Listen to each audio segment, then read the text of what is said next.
প্ৰশ্নটো হ'ল যে 25% ৰেহাই মূল্যৰ এটা চাৰ্ট বিক্ৰী কৰিলে 20% লাভ হয়। যদিহে ৰেহাই মূল্য 15% দিয়া হয় তেতিয়া শতকৰা লাভ কিমান হ'ব? বন্ধু-বান্ধৱীসকল, প্ৰশ্নটো বহুতেই ইম্পৰ্টেণ্ট হয়। চ' এনেকুৱা যদি প্ৰশ্ন আহে এক্সামত, কেনেকৈ আপোনালোকে অতি সহজে সমাধান কৰিব পাৰিব, আপোনালোকে জানিবৰ কাৰণে ভিডিঅ'টো শেষলৈকে চাব আৰু তাৰ চলিউশ্যনবোৰ কেনেকৈ কৰিছে ভালদৰে আপোনালোকে বুজিবলৈ যত্ন কৰিব। কনচেপ্ট আপোনালোকে জানিবৰ কাৰণে চেষ্টা কৰিব, কনচেপ্টটোৱে মেইন বস্তু। তাৰপিছত শ্বৰ্ট ট্ৰিকটো আপোনালোকে মনত ৰাখিব, কামত আহে, কিন্তু কনচেপ্টটোৱে মেইন হয়, তাৰ পৰা আপোনালোকে শ্বৰ্ট ট্ৰিক উলিয়াই ল'ব পাৰিব। ঠিক আছে, যেই নহওক ইয়াত আমাক কি বিচাৰিছে আপোনালোকে চাই লওক। আটাইতকৈ আগত আপোনালোকে জানিবলৈ চেষ্টা কৰক প্ৰশ্নটোৱে আমাৰ পৰা কি বিচাৰিছে। কৈছে শতকৰা লাভ। ঠিক আছে, শতকৰা লাভ উলিয়াবলৈ কৈছে। শতকৰা লাভ উলিয়াবৰ কাৰণে আমাক লাগিব কি? লাভ লাগিব আৰু তলত লাগিব আমাক প্ৰকৃত মূল্য। ঠিক আছে, প্ৰকৃত মূল্য আমাক লাগিব। তাৰপিছত পূৰণেশ। এয়া হৈছে আমাৰ শতকৰা লাভৰ উলিওৱাৰ ফৰ্মুলা। কিন্তু এই ফৰ্মুলাটোৰ পৰা আমি কি কৰিব লাগিব? উল্টাকৈ যাব লাগিব। তাৰমানে আমি প্ৰকৃত মূল্যটো উলিয়াব লাগিব। ইয়াত প্ৰকৃত মূল্য নাই দিয়া। তাৰপিছত লাভ উলিয়াব লাগিব। লাভটো ইয়াত নাই দিয়া, পাৰ্চেণ্টেজত দিয়া আছে। কিন্তু আমি এই দুটালৈকে আহিবৰ কাৰণে আমি কেনেকৈ আহিম? ঠিক আছে, এতিয়া আপোনালোকে এই দুটা পাৰ্চেণ্টেজলৈ গুৰুত্ব দিয়ক।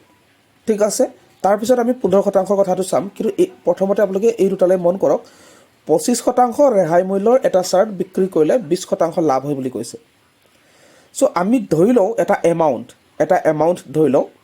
এমাউণ্টটো ধৰি লওঁ যেনিবা 100 টকা। ঠিক আছে, 100 টকা এইকাৰণে ধৰোঁ কাৰণ পাৰ্চেণ্টেজত দিয়া আছে, আৰু পাৰ্চেণ্টেজত যদি দিয়া থাকে আমি 100 টকা ধৰি ল'লে কামবোৰ কৰিবলৈ আমাৰ সহজ হয়। চ' 25% ৰেহাই মূল্যত বিক্ৰী কৰে। ঠিক আছে, 100 টকা যেনিবা এমাউণ্ট, এইটো লিখিত মূল্য, চাৰ্টটোৰ লিখিত মূল্য হয় এইটো। তাৰপিছত ডিছকাউণ্ট দিছে, মানে ৰেহাই দিছে 25%। যদি 25% ৰেহাই দিয়ে তেতিয়াহ'লে আমি কিমানত বিকিব লাগিব? বিকিলে 75 টকাত বিকিব লাগিব। 100 টকা লিখিত মূল্যৰ চাৰ্টখন যদি 25% ৰেহাই দিয়ে তেতিয়াহ'লে কেইটকাত বিকিব লাগিব? 75 টকাত বিকিব লাগিব। তো তেতিয়াও কি বুলি কৈছে? তেতিয়াও 20% লাভ থাকে বুলি কৈছে। তেতিয়াও 20% লাভ থাকে। ঠিক আছে, চাওক, কৈছে 25% ৰেহাই মূল্যৰ এটা চাৰ্ট বিক্ৰী কৰিলে 20% লাভ হয় বুলি কৈছে। তাৰমানে 100 টকাৰ পৰা আমি 25% ৰেহাই কৰিলোঁ, ৰেহাই কৰোঁতে 75 টকাত বিক্ৰী কৰিলোঁ, তেতিয়াও আমাৰ 20% লাভ হৈয়ে আছে। চ' এতিয়া আমি প্ৰকৃত মূল্যটো আমি উলিয়াব পাৰিম। 75 টকাত যেতিয়া বিক্ৰী কৰা হয় তেতিয়া কিমান শতাংশ লাভ হয়? 20% লাভ হয়। তেতিয়াহ'লে প্ৰকৃত মূল্যটো কি হয়? ঠিক আছে, আপোনালোকে যদি আগৰ ভিডিঅ'সমূহ চাই আহিছে নিশ্চয়কৈ বুজিব পাৰিব এনেকৈ যদি দিয়া থাকে প্ৰকৃত মূল্যটো কেনেকৈ উলিয়ায়। ঠিক আছে, যিহেতু 20% লাভ হৈছে আৰু তেতিয়া কিমান বিক্ৰী কৰিছে? 75 টকাত বিক্ৰী কৰিছে। গতিকে এনেকুৱা যদি দিয়া থাকে প্ৰকৃত মূল্যটো উলিয়াবৰ কাৰণে আপোনালোকে কি কৰিব লাগিব? যিহেতু 20% লাভ, তেতিয়াহ'লে আমি লিখিম 120, তলত লিখিম, আৰু ওপৰত লিখিম 75 পূৰণ 100। এয়া শ্বৰ্ট ট্ৰিক হয়। ঠিক আছে, নহ'লে আমি এইটো চলিউশ্যন হিচাপে কৰিবলৈ গ'লে বহুত দীঘলীয়া কৰিব লাগিব, সেইকাৰণে এইটো শ্বৰ্ট ট্ৰিকত কৰি দিছোঁ। যদি এনেকৈ দিয়া থাকে লাভ হ'লে লাভ মানে যোগ হ'ব 100ৰ লগত, আৰু যদি লোকচান হয় তেতিয়াহ'লে 100ৰ পৰা বিয়োগ হ'ব। ঠিক আছে, চ' আমি এইটো কটাকটি যদি কৰি দিওঁ তেতিয়াহ'লে আমি প্ৰকৃত মূল্যটো পাই যাম। ঠিক আছে, প্ৰকৃত মূল্যটো পাই যাম, তেতিয়াহে আমি শতকৰা লাভ উলিয়াব পাৰিম। প্ৰথমতে মই দেখুৱালোঁ শতকৰা লাভটো উলিয়াবৰ কাৰণে আমাক কি লাগিব। চ' ইয়াত আমি কটাকটি কৰিলে 0 কাটিলোঁ 0ৰ লগত, তাৰপিছত 2ৰে কাটিলোঁ 2 6 গুণ 12, 2 5 গুণ 10, তাৰপিছত এইটো 12 নাযায়, গতিকে এই দুটা পূৰণ কৰোঁ। 5 5 গুণ 25, 5 7 গুণ 35, 36 37, 37, আৰু 375ক 6ৰে হৰণ কৰোঁ। 6 6 গুণ 36, তাৰপিছত এফালে 15 হ'ল, 6 2 গুণ 12, 6 2 গুণ 12, এফালে 3 থাকিলে 0.2 30 হ'ল, 6 5 গুণ 30। তেতিয়াহ'লে প্ৰকৃত মূল্য কিমান পালোঁ? 62.5। ঠিক আছে, 62.5। এইটো আছিলে প্ৰকৃত মূল্য। এইটো আছিলে। তাৰপিছত লিখি থোৱা আছিলে 100 টকা বুলি। তাৰপিছত 25% ৰেহাই কৰিলোঁ, ৰেহাই কৰি পেলাই বিক্ৰী কৰিলোঁ 75 টকাত বিক্ৰী কৰিলোঁ, তেতিয়াও 20% লাভ হয়। কিয় 20% লাভ হয়? কাৰণ ইয়াৰ প্ৰকৃত মূল্য 62.5। ঠিক আছে, এতিয়া প্ৰকৃত মূল্য গম পালোঁ। তাৰপিছত এতিয়া দ্বিতীয় পাৰ্চেণ্টেজলৈ আহক। তেতিয়া আমাক কি লাগিব? এতিয়া লাভ লাগিব নহয়। লাভ উলিয়াবৰ কাৰণে আমি দ্বিতীয় পাৰ্চেণ্টেজলৈ আহিম।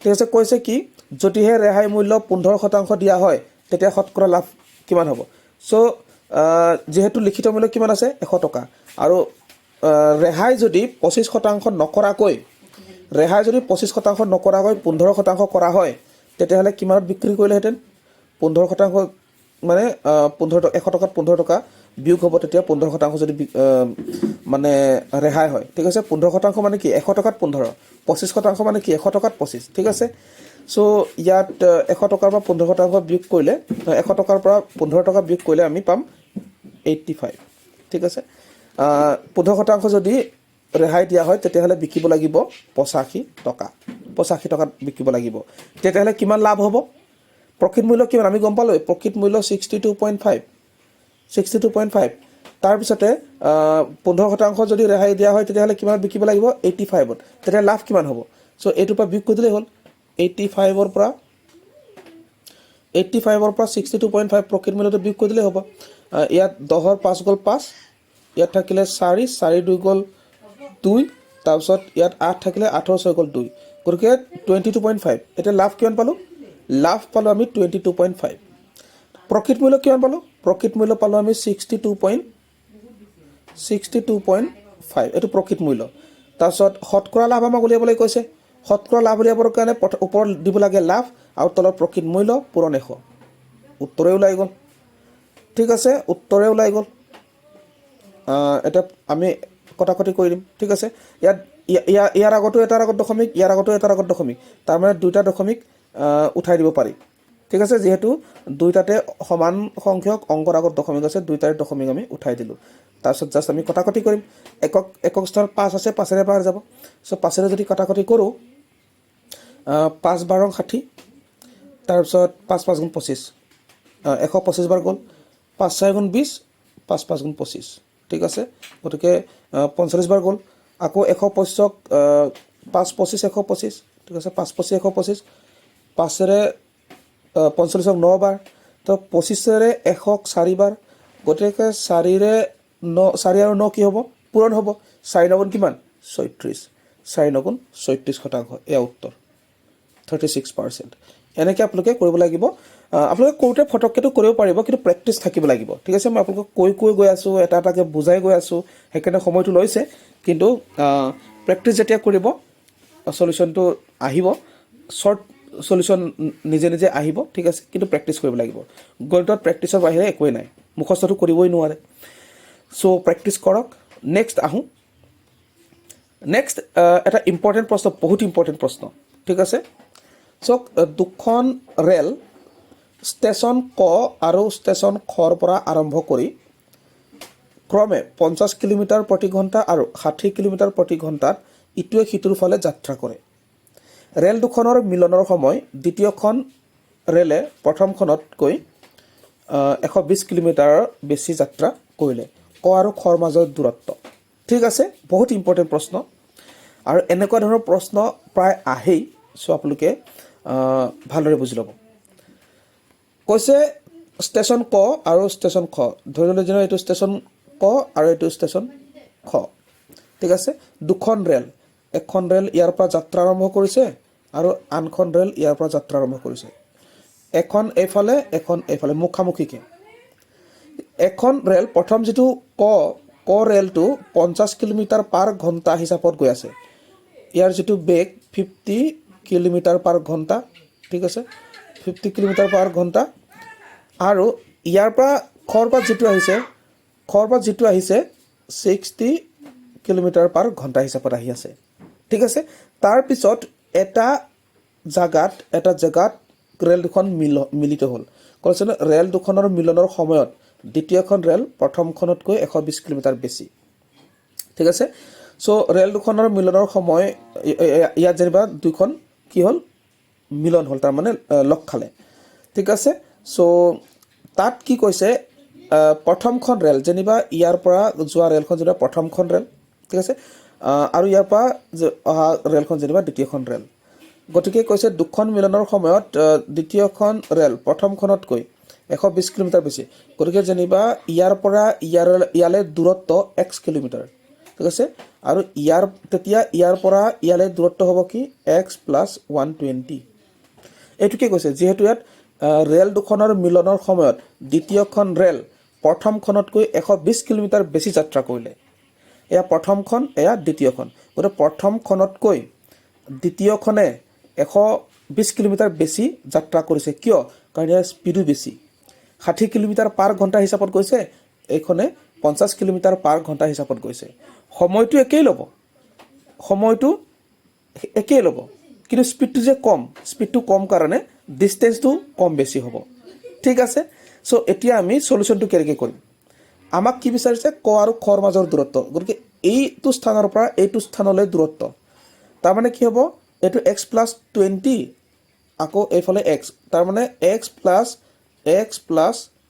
120 ঠিক আছে এইটো x + 20 নহয় x + 120 তাৰ মানে আমি x ৰ ভ্যালুটো উলিয়ালে হ'ব x ৰ ভ্যালুটো উলিয়াব মানে কি দূৰত্ব উলিয়াব লাগিব ঠিক আছে দূৰত্ব উলিয়াব লাগিব সো দূৰত্বটো উলিয়াবৰ কাৰণে আমি কি কৰিম এটা কথা আপোনালোকে মন কৰক দুটা ট্ৰেইনৰে এটা কমন বস্তু আছে টাইমটো মানে সমান একে সময় লৈছে গতিকে আমি এনেকৈ কৰিম জাস্ট আমি টাইমটো ইকুৱেল কৰোঁ ঠিক আছে টাইমটো ইকুৱেল কৰিবৰ কাৰণে আমি কি কৰিম যেটো ফৰ্মুলা আছে আমাৰ বেগৰ ফৰ্মুলা s = d/t ঠিক আছে এয়া স্পীডৰ ফৰ্মুলা হয় সো স্পীড যেহেতু আমাক ইয়াত দিয়া আছে প্ৰথম ট্ৰেইনখনৰ কাৰণে 50 কিলোমিটাৰ পাৰ ঘণ্টা সো ইয়াত স্পীডৰ ঠাইত আমি এটো বহাই দিম কিন্তু তাৰ আগতে আমি যেহেতু টাইমটো ইকুৱেল কৰিম গতিকে টাইমটো ইকুৱেল কৰিবৰ কাৰণে আমি কি কৰিম টাইমটো আমি লিখো t =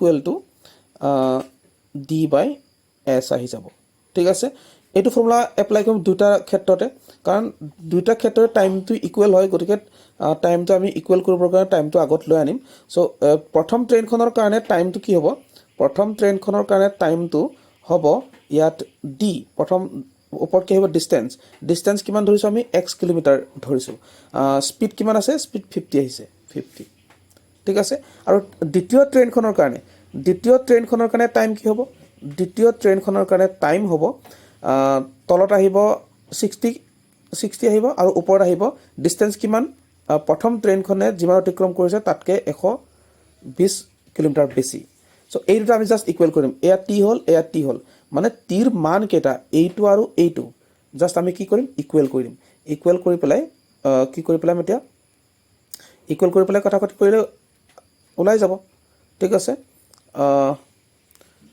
ইয়াত আহিলে 50 = ইয়াত আহিলে x + 120 আৰু তলত আহিলে 60 ঠিক আছে কটাকটি কৰিলে 0 কাটিব তাৰপিছত আমি এটা ক্ৰছ মাল্টিপ্লিকেশ্যন কৰিলে এইটোৰ লগত এইটো পূৰণ আৰু এইটোৰ লগত 5টো পূৰণ হ'ব x + 120 লগত 5 + পূৰণ হ'ব সো এইটোৰ লগত পূৰণ কৰিলে 6x আহিলে ইকুৱেল টু এইটো 5x আহিলে 5x প্লাস তাৰপিছত 120 হ'ব মানে কিমান হ'ব 5 12 60 600 হ'ব ঠিক আছে সো এতিয়া x ৰ মানটো উলিয়াই পেলাম x ৰ মানটো উলিয়াবৰ কাৰণে এই 5x টো সমানচিন আগলৈ আনো ঠিক আছে সমানচিন আগলৈ আনিলে ইয়াত যেহেতু সমানচিন আছে মাইনাস আহিব মাইনাস আহিলে ইয়াৰ পিছত আমি সমানচিনটো দি দিম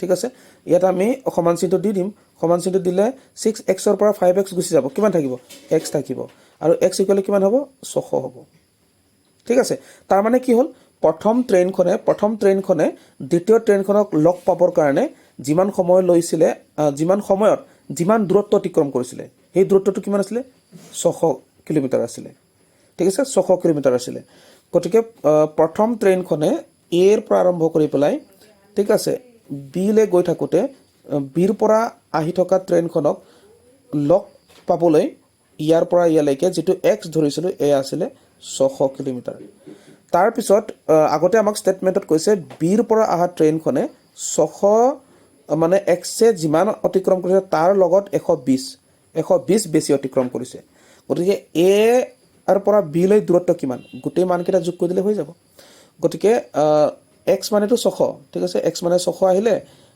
এয়া 600 আৰু ইয়াত আকৌ 600 যোগ 120 গোটেইকেইটা যদি যোগ কৰো গোটেইকেইটা যোগ কৰিলে আপোনালোকে পাব 6 6 12 12 113 1320 অপচন আপোনালোকে দেখিবলৈ পাইছে অপচন সি 1320 শুদ্ধ উত্তৰ ঠিক আছে বহুত ইম্পৰ্টেন্ট প্ৰশ্ন হয় আপোনালোকে কনসেপ্টটো ক্লিয়াৰ কৰি ল'ব সলিউশ্যন অতি সহজে পাই যাব ঠিক আছে নেক্সট ইম্পৰ্টেণ্ট প্ৰশ্ন এটা আহিলে কৈছে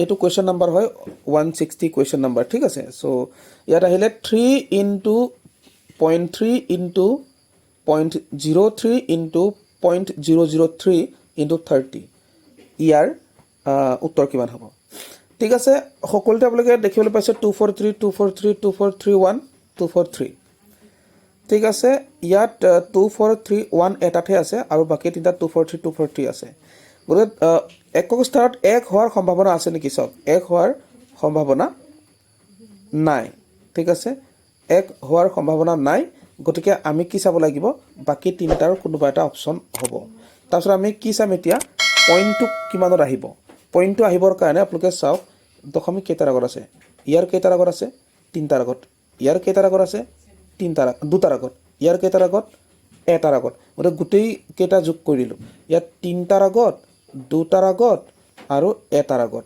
গতিকে কিমান হ'ল 6টা হ'ল কিন্তু ইয়াত আপুনি মন কৰক 30 ইয়াত 30 মানে কি 3 into 10 চ' 10ৰে যদি মাল্টিপ্লাই কৰোঁ তেতিয়া দশমিক এঘৰ পিছলৈ যায় তাৰমানে যদি ইয়াত 10টো মাল্টিপ্লাই হৈ নথকা হ'লে 6টাৰ আগত দশমিক বহিলেহেঁতেন কিন্তু 10টো মাল্টিপ্লাই হৈ আছে কাৰণে এটা দশমিক আগলৈ মানে পিছলৈ গুচি যাব সেইকাৰণে কি হ'ব 5টাৰ আগত দশমিক বহিব গতিকে 5টাৰ আগত ক'ত দশমিক আছে 1 2 3 4 5 গতিকে এইটোৱে শুদ্ধ উত্তৰ ঠিক আছে এইটো পূৰণ কৰি থাকিব নালাগে এনেকৈ দশমিকটো মিলাই দিলে উত্তৰ ওলাই যায়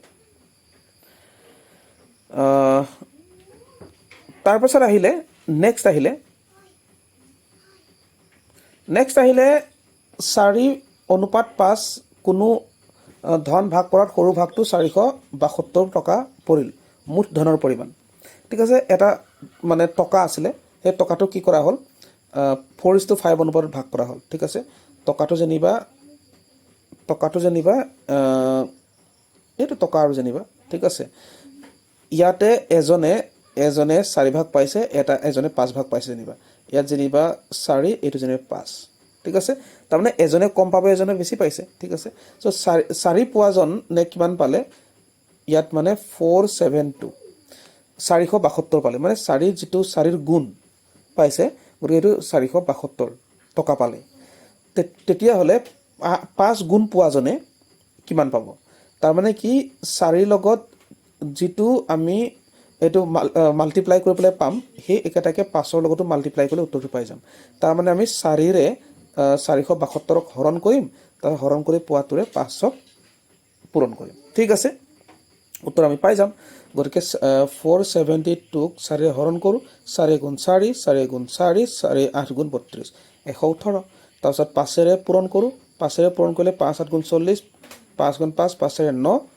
5 গুণ 5 590 ঠিক আছে তাৰপিছত কি ক'লে মুঠ ধনৰ পৰিমাণ বুলি ক'লে গতিকে এইটো 590 পালোঁ আৰু সৰুটো দিয়া আছিলে 472 উত্তৰ কিমান হ'ল 472 লাষ্টত 2 আহিব ইয়াত 6 আহিব এফালে 10 আহিব 1062 এয়া শুদ্ধ উত্তৰ ঠিক আছে নেক্সট আহিলে এখন আয়তাকাৰ বাগিচাৰ দিশ 7 মিটাৰ প্ৰস্থ 5 মিটাৰ হ'লে বাগিচাখনৰ কালি বহুতেই সহজ প্ৰশ্ন আয়তাকাৰ বাগিচা বুলি কৈছে যেনিবা এইটো আয়তৰ দিশ এয়া প্ৰস্থ এয়া এল আৰু বি আৰু আয়তৰ যেহেতু এইটো বাহুৰ লগত এইটো বাহু একে হয় সমান হয় গতিকে এল লিখিব পাৰোঁ প্ৰস্থ এইটো বি হ'ব আৰু আমাক ইয়াত কি বিচাৰিছে কালি বিচাৰিলে ফৰ্মুলা জাষ্ট কি আছিলে লেন্থ ইনটু ব্ৰেথ এইটোৱে আয়তৰ মানে কালিৰ ফৰ্মুলা গতিকে এল ইনটু বি কৈ দিলেই হ'ল এল মানে কিমান দিয়া আছে 7 বি মানে কিমান 5 7 5 গুণ কিমান 35 কিয় পূৰণ কৰিলোঁ কাৰণ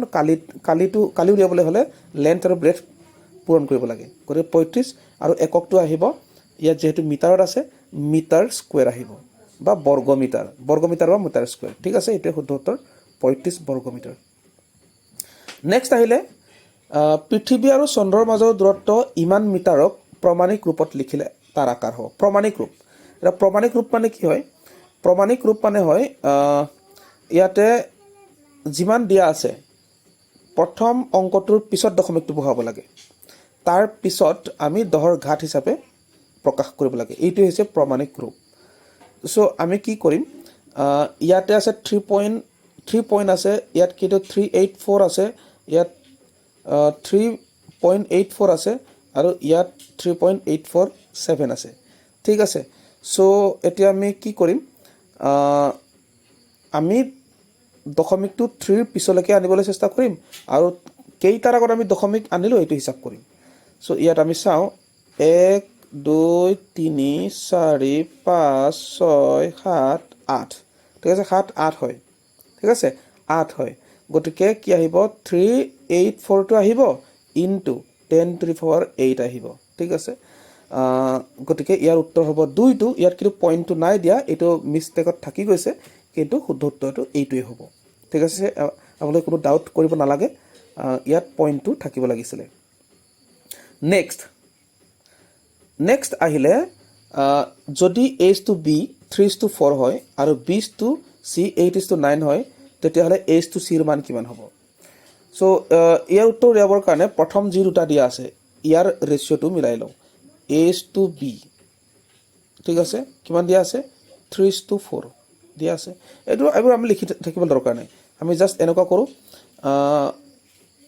3:4 আমি লিখিলোঁ 3/4 ইকুৱেল টু ইয়াত 8/9 লিখিলোঁ, ঠিক আছে। ইয়াত আপোনালোকে মন কৰক, এই 3টো হৈছে A, হয়নে? এই 3টো কি হয়? A হয়। আৰু 9টো হৈছে, চাওক 9টো হৈছে C, ঠিক আছে। 9টো কি হয়? 9টো C। তেতিয়াহ'লে আমাক প্ৰশ্নত কি বিচাৰিছে? প্ৰশ্নত আমাক AC, তাৰমানে AC ওলাই আছে দেখোন। তাৰমানে AC মানে কি পালোঁ? 3:9। 3:9 মানে কি? 3 গুণ 3, 3 3 গুণ 9, 1:9, 1:3 হয়, এইটোৱে শুদ্ধ উত্তৰ। H/9 মানে কি হয়? 1:3, 1:3 এইটো, ঠিক আছে। নেক্সট আহিলে A² minus B² minus C² minus A² যোগফল, ঠিক আছে, যোগফল বুলি কৈছে। যোগ কৰি দিওঁ, A² minus B² plus B² minus C² plus C² minus A², ঠিক আছে। প্লাছ কৰি দিওঁ, প্লাছ কৰিলে কি হ'ব? A² আগত প্লাছ চিন, ইয়াত মাইনাছ চিন, B² আগত মাইনাছ চিন, B² আগত প্লাছ চিন, প্লাছে মাইনাছে 0 হয়, তাৰমানে C² আগত মাইনাছ, C² আগত প্লাছ, গতিকে কি পালোঁ উত্তৰ? 0 পালোঁ। শুদ্ধ উত্তৰ কি? 4, মানে 4 নম্বৰ অপশ্যনটো 0।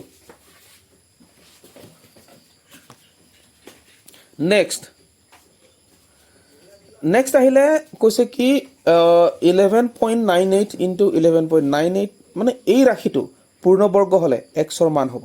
এই ৰাশিটো কি বুলি কৈছে? এটা পূৰ্ণবৰ্গ হয়, পূৰ্ণবৰ্গ বুলি কৈছে। গতিকে ৰাশিটোৰ ইয়াত যিটো এক্স আছে, এই এক্সটোত কি আহিব সেইটো সুধিছে। চ' আমি যদি চাওঁ ইয়াত আমি এই দুটা যদি মন কৰোঁ, এইটো A ইনটু A নিচিনা হৈ আছে, আৰু এই দুটা যদি মন কৰোঁ আৰু প্লাছ যিহেতু আছে, B ইনটু B নিচিনা হৈ আছে। আৰু ইয়াত আমি কি কৰিম? প্লাছ 2AB কৰিবলৈ যত্ন কৰিম। যিহেতু পূৰ্ণবৰ্গ বুলি কৈছে, গতিকে আমি A plus B whole square ফৰ্মুলালৈ লৈ যাম, ঠিক আছে, তেতিয়া আমি বৰ্গটো পাই যাম। তাৰপিছত ইয়াত A² মানে 11.98 হোল স্কোৱাৰ আহিব, ঠিক আছে, প্লাছ ইয়াত পইণ্টটো পিছত আছে, আমি কিন্তু আগলৈ আনিব পাৰোঁ, একো কথা নাই। ইয়াত যোগহে, মানে চিনটো লগত লৈ আনিলেই হ'ল। তাৰপিছত ইয়াত আহিব 0.2 whole square plus twice A মানে হ'ব 11.98 আৰু B মানে কি হ'ব 0.2, ঠিক আছে, 0.2। এতিয়া কথাটো হ'ল কি, ইয়াত কি দিয়া আছে আমাক? এই এক্সৰ লগত কি দিয়া আছে? 11.98 দিয়া আছেই, কিন্তু আমি নতুনকৈ কি পালোঁ? নতুনকৈ ফৰ্মুলাৰ পৰা 2 পালোঁ আৰু এটা 0.2 পালোঁ। গতিকে 0.2 আৰু এটা আমি 2 পালোঁ, গতিকে উত্তৰ কি হ'ব? 2 2 4, মানে 0.4। শুদ্ধটো কি হ'ব? শুদ্ধ উত্তৰটো হ'ব 0.4। শুদ্ধ উত্তৰ হ'ব অপশ্যন 4, ঠিক আছে। শুদ্ধ উত্তৰটো অপশ্যন 4 হয়, ঠিক আছে। নেক্সট প্ৰশ্নটো হ'ল যে একেৰাহে দুবাৰকৈ 20% আৰু 35% ৰেহাই দিয়াৰ পিছত এটা প্ৰবন্ধ 50,700 টকাত বিক্ৰী কৰা হয়। প্ৰবন্ধটোৰ চিহ্নিত মূল্য কিমান? ঠিক আছে। চ' যিহেতু কি কৰা হৈছে কণ্টিনিউৱাছলি 20% আৰু 35% ৰেহাই দিয়া হৈছে। চ' তেনে ক্ষেত্ৰত আমি কি কৰিব লাগিব, ইয়াত প্ৰবন্ধটোৰ চিহ্নিত মূল্য উলিয়াবলৈ কৈছে, সেইকাৰণে আমি ধৰি লওঁ চিহ্নিত মূল্য ধৰি ল'লোঁ যেনিবা X টকা আছিলে। তাৰপিছত কণ্টিনিউৱাছলি 20% আৰু 35% ৰেহাই দিয়া হৈছে। যদি ৰেহাই দিয়া হয় তেতিয়াহ'লে আমি 100ৰ পৰা 20% আমি 20 বিয়োগ কৰি পেলাম, তাৰপিছত পাৰ্চেণ্টেজ, তাৰপিছত পূৰণ আহিম, পূৰণ কৰি পেলাই 100ৰ পৰা 35% আহিব, তাৰপিছত ইকুৱেল টু কিমান আহিব তেতিয়া 50,700 আহিব। 50,000 কি আহিব? 700 আহিব। 50,700 ঠিক আছে, 50,700 ঠিক আছে। তাৰপিছত আমি কি কৰিম 100 মানটো উলিয়াই দিলে উত্তৰ পাই যাম। চ' আমি ইয়াত কি কৰিলোঁ 100ৰ পৰা 20 বিয়োগ কৰিলে 80 পাম, তাৰপিছত তলত আহিব 100, পূৰণ আহিলে তাৰপিছত 35, 100ৰ পৰা যদি বিয়োগ কৰা হয় 65 আহিব, তলত 100 আহিব, কিয়নো ইয়াত পাৰ্চেণ্টেজবোৰ আছে, পাৰ্চেণ্টেজবোৰ নাইকিয়া কৰিবৰ কাৰণে আমি 100ৰে হৰণ কৰিব লাগে। তাৰপিছত ইকুৱেলৰ পিছত আহিব 50,700, এইটো আহিলে। তাৰপিছত এইটো চলিউশ্যন কৰি দিলে আমি উত্তৰে পাই যাম। কেনেকৈ চলিউশ্যন কৰিম? জাষ্ট এইকেইটা সমানচিনৰ পিছলৈ গৈ পেলাই ওলটাই দিলেই হ'ল। কেনেকৈ? এনেকৈ। চ' X আহিলে ইকুৱেল টু 50,700 আহিলে, তাৰপিছত এইফালে আহিলে 100 আহিব, তলত 80, উল্টাই দিলেই হ'ল। এইফালে 100 আহিলে, তলত 65। তাৰপিছত যিমান পাৰে কটাকটি কৰোঁ, কটাকটি কৰিলে কি হ'ব, ইয়াৰ শূন্যটো কাটিলোঁ এইটোৰ লগত, আৰু 2ৰে 5 বাৰ, 2 5 গুণ 2, 4 গুণ 8, ঠিক আছে। তাৰপিছত 4ৰে এইটো কাটোঁ, 4 গুণ 4, তাৰপিছত 10 হ'ল, 4 2 গুণ 8, তাৰপিছত 27 হ'ল, 6 4 গুণ 24, 30 হ'ল, 7 দিলোঁ, তাৰপিছত 20 দিলোঁ, ঠিক আছে, 5 দিলোঁ, কটাকটি গ'ল। তাৰপিছতে এইটো 5ৰে কাটোঁ, 5ৰে কাটোঁ মানে 5ৰে এইটো 13 বাৰ কাটোঁ, ঠিক আছে। তাৰপিছত 13ৰে এইটো কাটোঁ, 13ৰে যদি এইটো কাটোঁ আমাৰ যাব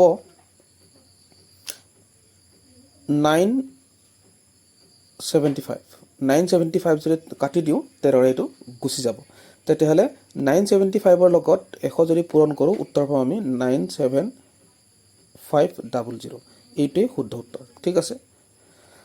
তাৰমানে প্ৰবন্ধটোৰ চিহ্নিত মূল্য আছিলে 97,500 টকা, তাৰপিছত ৰেহাই দিয়াৰ পাছত 50,700 টকা হ'লগৈ।